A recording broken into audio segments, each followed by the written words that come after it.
These nigga bitches for one, and fuck these dyking ass, prostituting ass hoe. Nigga don't give a fuck about none of that. You bitch ass niggas be hiding. We real headhunters, man. Come on, man. Nigga open their mouth, nigga came to what they was, man. Bitch. One op got smoked after dissing his sister. Another lost 20 teeth when he finally crossed paths with the NBA camp. And a third had to go online and apologize publicly just for speaking his name wrong. NBA Youngboy does not let disrespect breathe, from rivals to his own artists to OGs who should have known better. Here are the 10 wildest times he made that point undeniable. Number 10. Charlemagne and Joe Budden both backed down. 2 media veterans. 2 public L's. Charlemagne gave Youngboy Donkey of the Day in early 2024 after an interview where YB said he wasn't really big on fatherhood. Charlemagne pointed out the irony. Youngboy came from a broken home himself and now had 11 kids. Youngboy fired back with a full diss track called Act a Donkey, called him out by name, invited him to Gravedigger Mountain, and said he'd smash his face in and hit him with the Draco. Charlemagne politely declined, saying he was 45 years old and wasn't going anywhere called Gravedigger Mountain. Joe Budden made the same mistake in 2023, calling Youngboy a trash rapper on his podcast. Youngboy clapped back immediately, told him his last drop was still in the top 10, and invited Joe to the mountain for a face-to-face. Birdman called Joe and warned him he'd gone too far. Joe folded publicly within days, saying he didn't mean any disrespect and that Youngboy doesn't even bother anybody. Both men started it. Both men stood down. Number 9. Moneybagg Yo collab tape fallout. In November 2017, Youngboy and Moneybagg Yo dropped their joint tape, Fed Babies. Hours after it went live, not days, hours.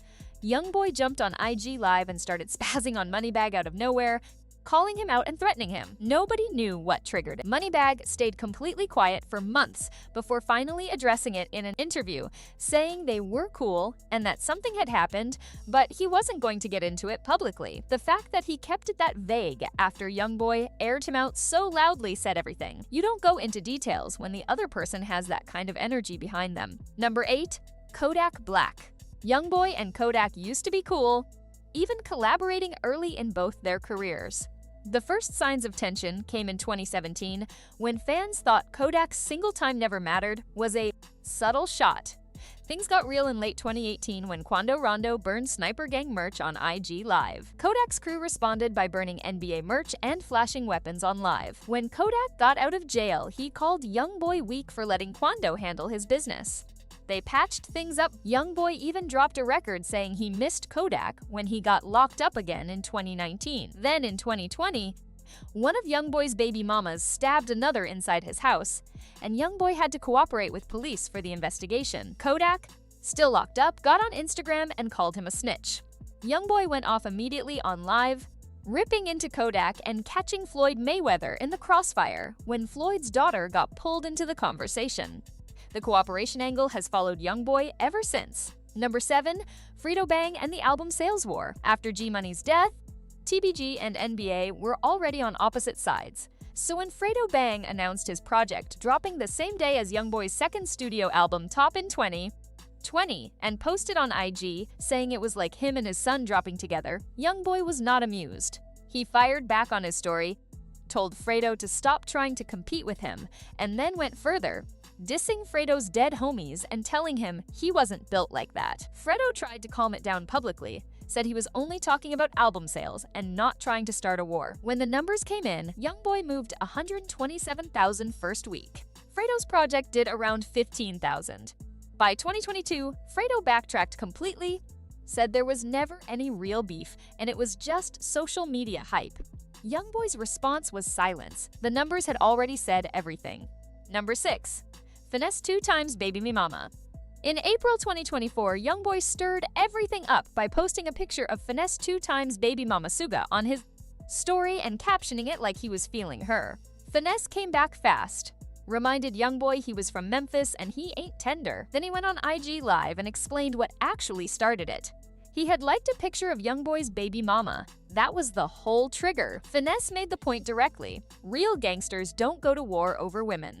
He also put on blast that the feds had been pressing Suga, trying to get her to cooperate against him, and she refused. So posting her like a trophy was a different kind of disrespect than Youngboy understood. Youngboy flooded IG, firing back. called Vanessa Ho, told him he sounded like one of the women he'd kicked out and kept the smoke going. The internet was locked in for days. Neither man fully stood down. Number 5, No Cap, his own artist. In 2022, Youngboy posted a shady story on the official Never Broke Again account, calling out someone on the roster for being slick and saying that artist was a worker, not a brother. No Cap clapped back, said he'd been screaming Free YB every time he touched a stage while YB was locked up and had never done him dirty. He accused Youngboy of charging him for a feature on his own label. Youngboy went further, said he never made a dime off any artist on his label, then dug up old Facebook posts No Cap had made in 2017, where he was clowning Youngboy, saying Kodak was better and mocking his bars. Then he went at No Cap for having to publicly clear his name when fans thought he had dissed Lil Durk. No Cap left NBA after all of it.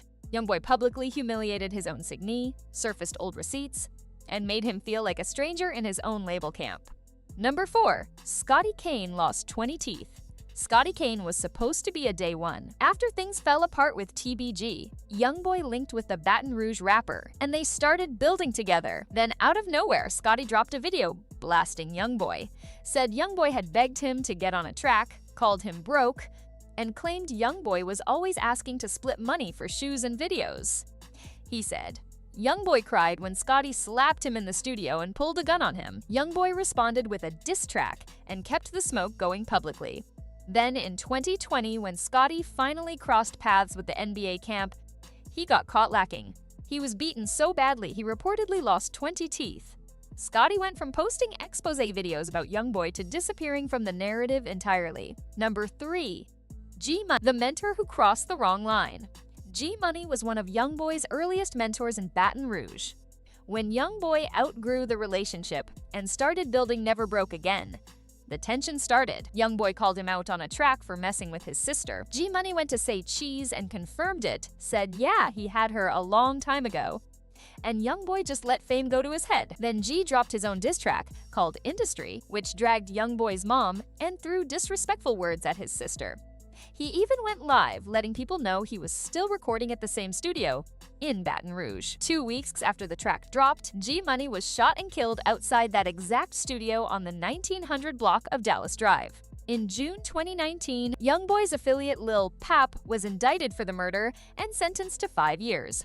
G-Money confirmed the relationship with the sister on camera, disrespected the family publicly, announced his location, and paid for all of it. Number 2. NBA Vaughn. Van and Youngboy's beef started heating up after Van was spotted with Youngboy's baby mama Jania. Youngboy fired back with a picture of him and his son, dropped a track featuring Van's ex's Asian doll to clown him, and kept the trolling going publicly. Van clapped back on social media, but just 1 day before he died, he told an interviewer there was no real beef, just the internet trying to pit them against each other. The next day, November 6, 2020, Van and his crew were outside a hookah lounge in Atlanta when they spotted Quando Rondo. Van walked up and started swinging. Quando's cousin pulled out a gun and shot Van, killing him on the spot. The death fractured the rap world and created the next beef that defined the next 2 years. Number 1. Lil Durk. After Von was killed and his shooter Lil Timmy beat the case, Durk stepped up for his day one. Youngboy and Durk had collaborated before and stayed out of the Von situation initially. Then in January 2022, Youngboy dropped Bring the Hook and threw direct shots at Von, Durk, and O-Block. Durk responded by posting a photo in front of Von's mural. Don't claim it if you ain't do it. Youngboy fired back with another diss, posted racks spelling out "You gon' die" on Instagram, and kept the heat going.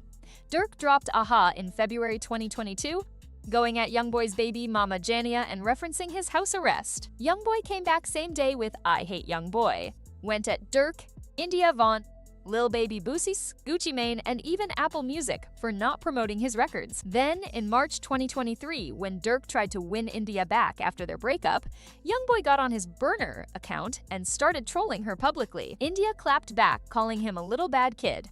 With Durk now facing a RICO case allegedly tied to sliding for Von, the beef is paused but nowhere near resolved. Youngboy doesn't let a single thing slide. Opps allies, his own artists, OGs, nobody gets a pass. Drop a comment. Which one was the wildest? And who did we miss?